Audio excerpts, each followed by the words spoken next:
बच्चे नहीं हो अब तुम, यही टाइम होता है पढ़ाई करने का। 10th के बाद कभी सोचा है क्या करोगे? क्या करोगे 10th के बाद?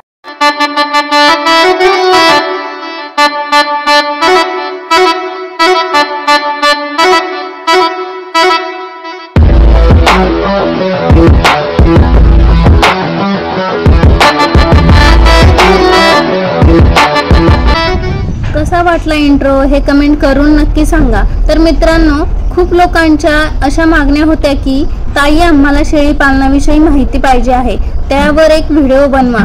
त्यासाठीच आज मी आलेले आहे सातारा जिल्ह्यातील कोरेगाव या तालुक्यातील पिंपोडे बुद्रुक या ठिकाणी।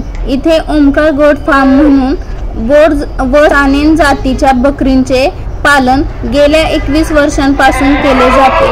त्यांचीच आज यशोगाथा या व्हिडिओच्या माध्यमातून आपण बघणार आहोत। चला तर मग व्हिडिओला सुरुवात करूयात।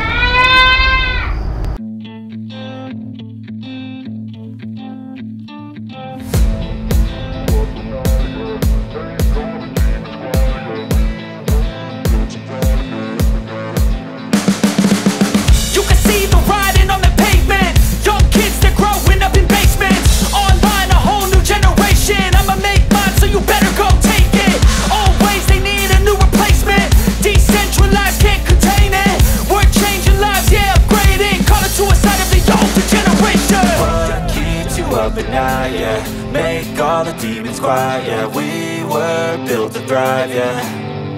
I think that we've all had enough. What keeps you up at night, yeah. Make all the demons quiet, yeah. We were built to thrive, yeah. I think that we've all had enough, yeah. I think that we've all had enough. Sick of dealing with the old plan. They know that we're calling it wrong. You got me like, oh yeah. I think that we've all had enough.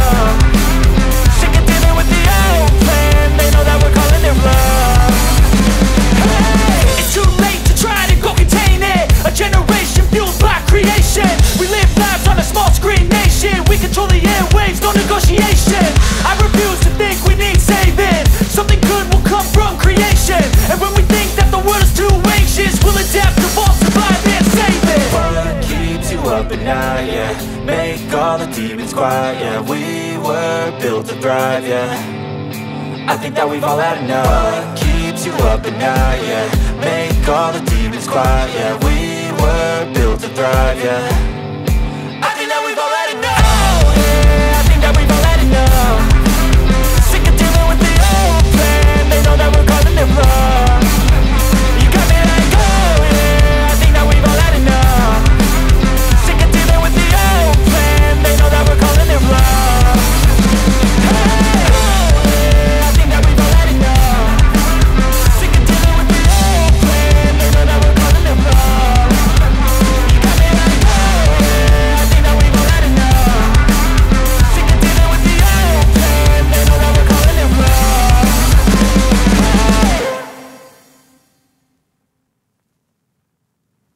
बुसकट असते किंवा मग ज्वारीचा कडबा असतो।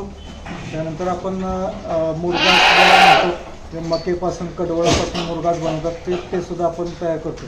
स्वतः तयार करून ते 50-50 टनाचे 2 आपले टँक आहेत ते आपण स्वतः तयार करून वर्षामध्ये आपण चार लसीकरणाचं नियोजन करतो। FMD, HS, TPR, ET common घेतो।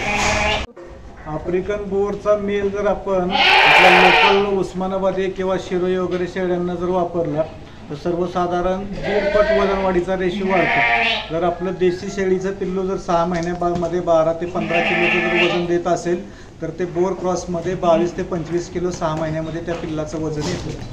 आणि सानेंचं जर आपण कॉम्बिनेशन लोकल शेळीशी जर केलं तर तिच्यामध्ये दुधाचं प्रमाण बऱ्यापैकी चांगलं वाढतं। ज्यावेळेला चालू केलं त्यावेळेला मार्केटिंगचे बरेचसे प्रॉब्लेम होते। याच्यामध्ये कमिशन बेसवरती काम करणारी लोक होती।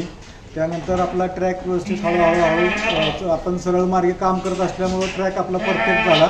आता कस्टमरसाठी आपल्याला कुठं बाकी तुम्हाला कमिशन द्यावं लागत नाही, काय द्यावं लागत नाही। आता अलीकडच्या काळात तर बऱ्यापैकी ते मोबाईलच्या माध्यमातूनच ऑनलाईनच विक्रीचं हे होतं आणि कोणत्या बाजारावरती आपल्याला चालू केल्यापासून जनावरं घेऊन जायची वेळ आलेली नाही।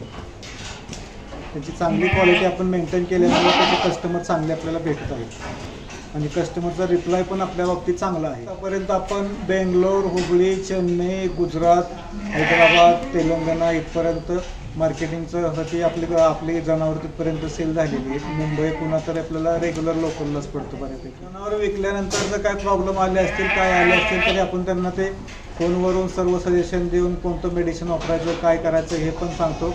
आणि बऱ्यापैकी जे आता आपण जुनं असल्यामुळे जे नवीन फार्म टाकणारे लोक आहेत त्यांनासुद्धा बऱ्यापैकी फार्म मॅनेजमेंट कसं करावं, लहान पिल्लांचं व्यवस्थापन कसं करावं, गाभण शेळीचं व्यवस्थापन करताना काय काळजी घ्यावी लागते, लसीकरणं कोणते आहेत, वॅक्सिनेशन कोणतं द्यायचं किंवा डिवॉर्मिंग कोणतं कधी घ्यायचं, काय करायचं ह्याचं आपण मोबदला न घेता फुकट सल्ले सर्वांना बऱ्यापैकी. शेळी पालनाची सुरुवात मी 4 शेळ्यांच्यापासून केली होती. या 20 वर्षाच्या प्रवासामध्ये मला बरेचसे काय टप्पे हे करता प्रॉब्लेम बरेचसे आले.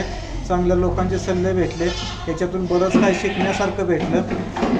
अडचणीमध्ये काही डॉक्टर आहेत किंवा काही मार्केटिंगच्या अडचणी आहेत, त्याच्यामध्ये बरेचसे प्रॉब्लेम आले. हे सगळं करता आता माझ्या फार्मची संख्या बऱ्यापैकी मोठे ॲनिमल 140 आहेत आणि लहान पिल्लं जे आहेत ते आता 55. अजून तुम्हाला जर शेळी पालनाची काय डीपमधली माहिती संगोपनाबद्दल असेल, काय कोणती माहिती पाहिजे असेल ना, तर स्क्रीनवर दिलेल्या नंबरवरती मला संपर्क साधा. Welcome to Omkar goat farm. सध्या आपल्याकडे बोर आणि सानन हे 2 ब्रीड आहेत. दोन्ही ब्रीडचे 30 माद्यांचे फाउंडेशन आहे. तसेच ब्रीडिंगचे 2 बोकड असून आत्ता सरासरी 40 लहान पिल्लांची संख्या आहे आपल्याकडं.